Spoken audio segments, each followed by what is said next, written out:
وَإِذْ اور یاد کرو جب غدوت من اہلک آپ صبح کے وقت اپنے گھر سے نکلے اے محبوب صلی اللہ علیہ وسلم تبوئ المؤمنین مومنوں کو بٹھا رہے تھے مقاعد للقتال جنگ کے مورچوں میں.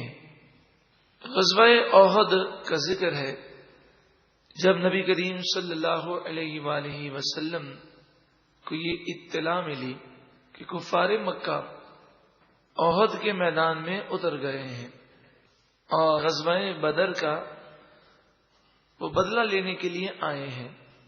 پورے 1 سال انہوں نے تیاری کی اور سن 3 ہجری میں ان کا یہاں پر آنا ہوا.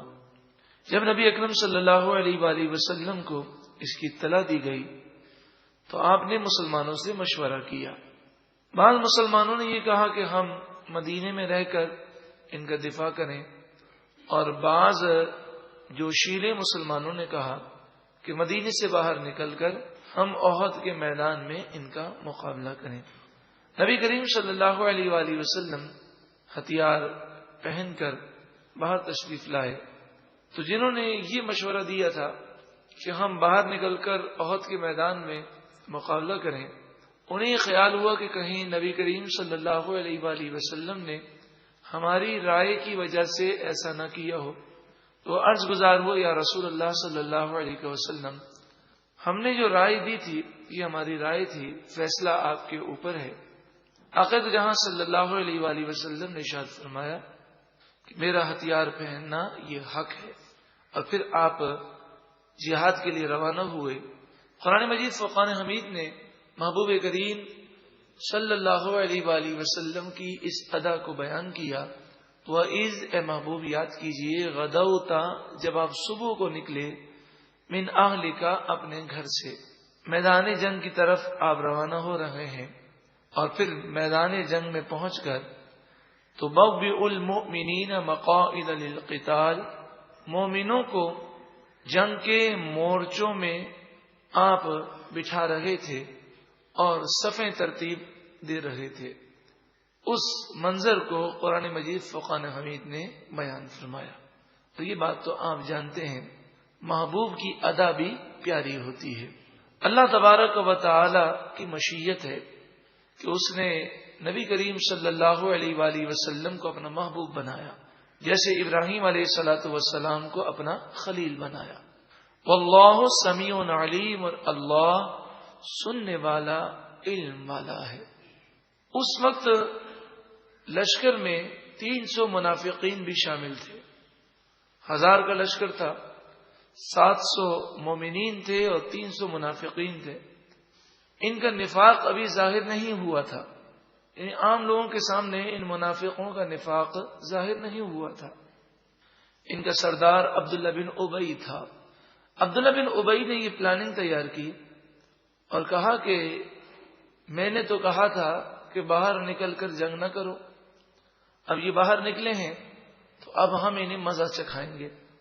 اور اس نے اپنے ساتھیوں سے یہ کہا کہ جیسے ہی جنگ اپنے عروج پر پہنچے تو تم 300 افراد اس طرح بھاگنا جنگ سے کہ کافروں کے حوصلے بڑھ جائیں اور مسلمانوں کے حوصلے پست ہو جائیں اور مسلمان یہ سمجھیں کہ ہمارے مسلمان بھائی شکست کھا کر اب جنگ سے بھاگ رہے ہیں.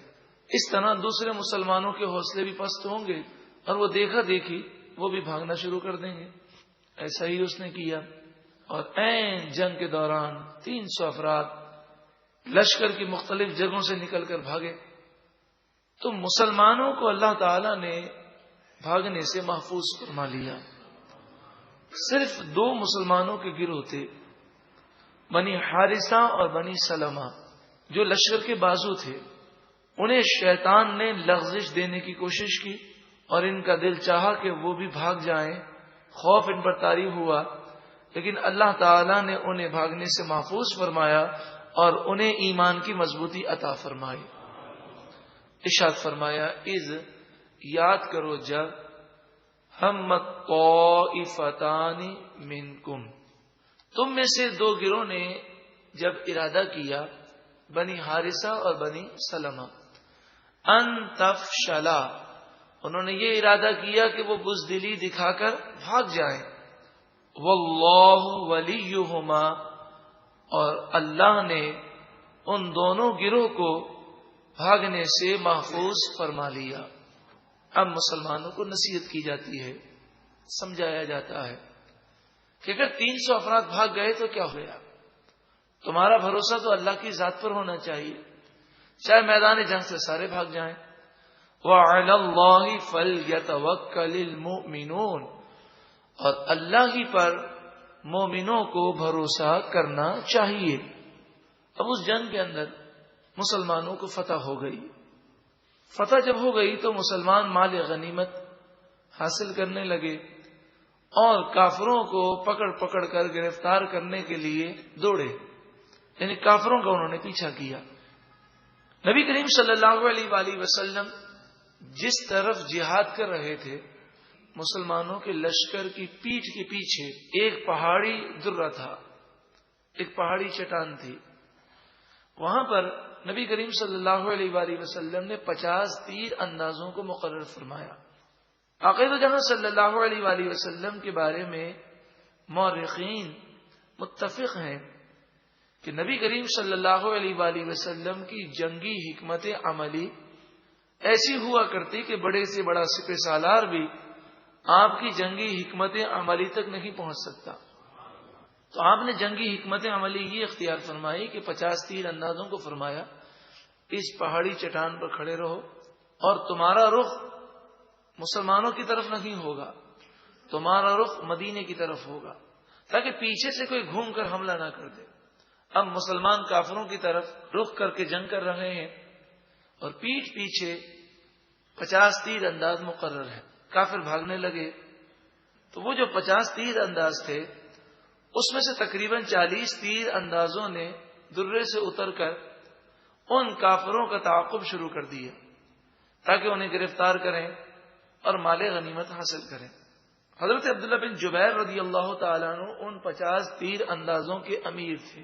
آپ نے انہیں سمجھایا اور فرمایا، دیکھو مجھے اچھی طرح یاد ہے نبی کریم صلی اللہ علیہ وآلہ وسلم نے ارشاد فرمایا کہ میں جب تک تمہیں حکم نہ دوں تم یہاں سے ہلنا نہیں۔ تو وہ 40 افراد ہی کہنے لگے نہیں، بلکہ بات یہ تھی کہ حضور نے یہ حکم دوران جنگ فرمایا، اب جنگ ختم ہو گئی تو ہمیں کافروں کو پکڑنے میں کوئی حرج نہیں ہے۔ 40 کے قریب یہاں سے اتر گئے تو کافر بھاگ رہے تھے، ان کی نظر پڑی اس درے پر، اس چٹان پر کہ وہ خالی ہے، تو وہ انہوں نے ایک چکر کاٹا اور کافروں کے ایک ٹولے نے گھوم کر اس چٹان کے پیچھے سے مسلمانوں پر حملہ کر دیا۔ اب مسلمانوں کے رخ آگے تھے اور پیچھے سے حملہ ہوا تو مسلمان بڑے گھبرائے اور ابھی وہ سنبھلے، اس دوران بھاگنے والے کافروں نے جب یہ دیکھا کہ مسلمانوں پر کچھ کافروں نے پیچھے سے حملہ کیا ہے تو وہ بھاگتے بھاگتے رک گئے، انہوں نے دوبارہ پلٹ کر مسلمانوں پر حملہ کر دیا۔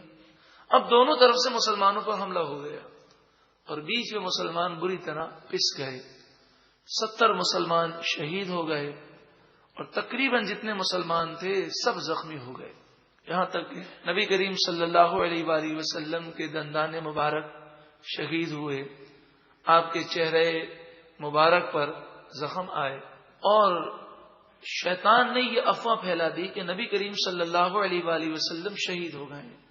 حضرت مصعب بن عمیر رضی اللہ تعالی عنہ، آپ کی شکل مبارک نبی کریم صلی اللہ علیہ وآلہ وسلم سے بہت مشابہ تھی۔ جب آپ شہید ہوئے تو لوگ یہ سمجھے کہ رسول اللہ صلی اللہ علیہ وآلہ وسلم شہید ہو گئے اور شیطان نے یہ افواہ پھیلا دی۔ تو بعض مسلمان وہ ہمت ہار گئے اور انہوں نے یہ خیال کیا کہ جب رسول اللہ صلی اللہ علیہ وآلہ وسلم شہید ہو گئے تو اب ہم جہاد کر کے کیا کریں گے، تو وہ میدان جنگ سے بھاگنے لگے۔ نبی کریم صلی اللہ علیہ وآلہ وسلم اس موقع پر بھی اپنی جگہ سے نہ ہلے، اور آپ جس مقام پر کھڑے تھے مورخین لکھتے ہیں کہ وہ جنگی سب سے خطرناک مقام تھا۔ نبی کریم صلی اللہ علیہ وآلہ وسلم سے بڑھ کر کوئی بہادر مخلوق میں ہی نہیں۔ رسول اللہ صلی اللہ علیہ وآلہ وسلم جنگوں میں اکثر اس مقام پر کھڑے رہتے جہاں پر کھڑا رہنا بڑے سے بڑے سب سالار کی جرت نہ ہو۔ کافروں نے جب یہ دیکھا کہ نبی کریم صلی اللہ علیہ وآلہ وسلم یہاں پر موجود ہیں تو انہوں نے حملہ کر دیا، اور جب انہوں نے حملہ کیا تو صحابہ کرام علیہم رضوان کی قربانی اور حضور سے محبت یہ ظاہر ہوئی کہ صحابہ کرام نے نبی کریم صلی اللہ علیہ وآلہ وسلم کے گرد حلقہ باندھ لیا، اور کئی صحابہ ہیں کہ جنہوں نے تیر روکنے کے لیے اپنے ہاتھ آگے بڑھائے، اور ہاتھ چھلنی ہو گئے تو دوسرا ہاتھ بڑھایا، وہ چھلنی ہو گیا تو اپنے سر کو آگے کر دیا، اور محبوب کریم صلی اللہ علیہ وآلہ وسلم کی خاطر اپنی جانوں کو نچھاور کیا۔ کئی ایسے تھے کہ ڈھال ان کے پاس نہ تھی، تو جب وہ کفار حضور کی طرف تلوار بڑھاتے تو صحابہ کرام اپنی محبت کا اظہار کرتے اور سینے کو ڈھال کے طور پر پیش کرتے، اپنے آپ کو ٹکڑے کر دیتے، لیکن نبی کریم صلی اللہ علیہ وآلہ وسلم کے قدموں میں گویا کہ اپنی جان کو نچھاور کر دیتے۔ تو کئی صحابہ کرام نے اس موقع پر اپنی جانوں کو نچھاور کیا، اور پھر کچھ صحابہ نے لوگوں کو پکارا تو بھاگتے ہوئے مسلمانوں تو یہ آواز گئی اور وہ دوڑ کر آئے، اور پھر دوبارہ مسلمانوں نے کافروں پر حملہ کیا، اور اللہ تعالیٰ نے مسلمانوں کو فتح و نصرت عطا فرمائی۔ تو اس موقع پر جو ضعیف الایمان لوگ تھے ان کے ذہن میں یہ وسوسہ آیا کہ جب ہم اللہ کو ماننے والے ہیں، جب ہمارے ساتھ رسول اللہ صلی اللہ علیہ وسلم ہیں، تو پھر یہ مسائل کیوں پیدا ہوئے؟ قرآن مجید فرقان حمید نے اس کا جواب ارشاد فرمایا، وَلَقَدْ نَصَرَكُمُ اللَّهُ بِبَدْرٍ، اور بے شک اللہ نے بدر کے مقام پر تمہاری مدد فرمائی، وَأَنْتُمْ أَذِلَّةٌ، اس وقت تم بے سر و سامان تھے، فَاتَّقُوا اللَّهَ، پس اللہ سے ڈرو، لعلکم تشکرون، تاکہ تم شکر کرو۔ اس آیت میں گویا کہ یہ سمجھایا گیا کہ بدر کے مقام پر تمہاری تعداد 313، احد کے مقام پر 1000 تھی، 1000 میں سے 300 منافقین بھاگ گئے، اب 700 مومنین باقی رہے۔ وہ 313 تھے بدر میں، غزوہ احد میں 700۔ ان کے پاس صرف 6 یا 8 تلواریں تھیں، تمہارے پاس تلواروں کی تعداد زیادہ۔ تم تیاری کے ساتھ نکلے تھے، اور غزوہ بدر تو اتفاقی ہو گیا تھا، لیکن غزوہ بدر میں غیبی امداد دی گئی، اور تمہیں فتح و نصرت ایسی ملی کہ 70 کافر مارے گئے اور 70 گرفتار ہوئے، اور باقی ایسے بھاگے کہ مڑ کر انہوں نے دیکھنے کی جرت نہ کی۔ اس موقع پر فتح ہوئی، اس موقع پر بھی فتح ہوئی، مگر غزوہ احد میں نقصان اٹھا کر تکلیفیں جھیلنے کے بعد تمہیں فتح ہوئی۔ تو تم غور کرو کہ کیا وجہ ہے، فرق کیا ہے؟ مفسرین نے فرمایا فرق یہ ہے کہ غزوہ بدر میں تم نے نبی کریم صلی اللہ علیہ وآلہ وسلم کی نافرمانی نہیں کی تھی، اور غزوہ احد میں 40 تیر اندازوں نے نبی کریم صلی اللہ علیہ وآلہ وسلم کے فرمان پر عمل نہیں کیا۔ اس کے تحت مفسرین فرماتے ہیں کہ مسلمانوں پر جب بھی کوئی مشکل وقت آئے، جب بھی انہیں شکست ہو جائے، جب بھی انہیں پریشانی لاحق ہو، وہ دیکھ لیں کہ کیا وہ اللہ اور اس کے رسول کے فرما بردار ہیں۔ اگر اللہ اور اس کے رسول کے فرما بردار نہیں ہیں تو توبہ کریں اور اللہ اور اس کے رسول کے فرما بردار بن جائیں کہ نافرمانی سے روب چلا جاتا ہے اور دشمن حاوی ہو جاتا ہے۔ اذ تقول للمؤمنین، غزوہ بدر کا ذکر ہے۔ یاد کرو جب آپ کہہ رہے تھے اے محبوب صلی اللہ علیہ وسلم، للمؤمنین، مومنوں سے فرما رہے تھے، الَن یکفیکم ان یمدکم ربکم بثلاثۃ آلاف من الملائکۃ منزلین۔ اب یہ کہہ رہے تھے کہ کیا تمہیں یہ بات کافی نہیں کہ تمہارا رب 3000 ایسے فرشتوں سے تمہاری مدد فرمائے گا جو آسمان سے زمین پر اتریں گے۔ غزوہ بدر میں آپ یہ بشارت دے رہے تھے، بلا، ہاں کیوں نہیں، ان تصبروا، اگر تم صبر کرو، وتتقوا، اور تقوی اختیار کرو، وَيَأْتُوكُم مِّن فَوْرِهِمْ، اور دشمن اچانک تم پر حملہ کر دے، ہذا اسی وقت حملہ کر دے، تو گھبراؤ مت، یمددکم ربکم بخمسۃ آلاف من الملائکۃ مصومین، تمہارا رب نشان زدہ 5000 فرشتوں کے ذریعے جو ہاتھوں میں علم لیے ہوئے ہوں گے، ان 5000 فرشتوں کے ذریعے تمہاری مدد فرمائے گا۔ اور واقعی بدر کے مقام پر 5000 فرشتے مسلمانوں کی مدد کے لیے نازل کیے گئے۔ وما جعلہ اللہ الا بشرا لکم، بدر میں یہ مدد اللہ نے تمہاری خوشی کے لیے نازل فرمائی، وَلِتَطْمَئِنَّ قُلُوبُكُمْ بِهِ، اور تاکہ تمہارے دل اس پر مطمئن ہو جائیں۔ وَمَن نَّصْرُ إِلَّا مِنْ عِنْدِ اللَّهِ الْعَزِيزِ الْحَكِيمِ، اور مدد تو صرف اللہ غالب حکمت والے کی طرف سے ہی ہے۔ لِيَقْطَعَ طَرَفًا مِنَ الَّذِينَ كَفَرُوا، غزوہ بدر میں مدد اس لیے کی گئی تاکہ کافروں کا ایک حصہ کٹ جائے۔ 70 بڑے بڑے سردار مارے گئے غزوہ بدر میں۔ او یکبتہم، یا پھر کافر ذلیل و رسوا ہو جائیں۔ فینقلبوا خائبین، پھر وہ ذلیل و رسوا ہو کر پلٹ جائیں۔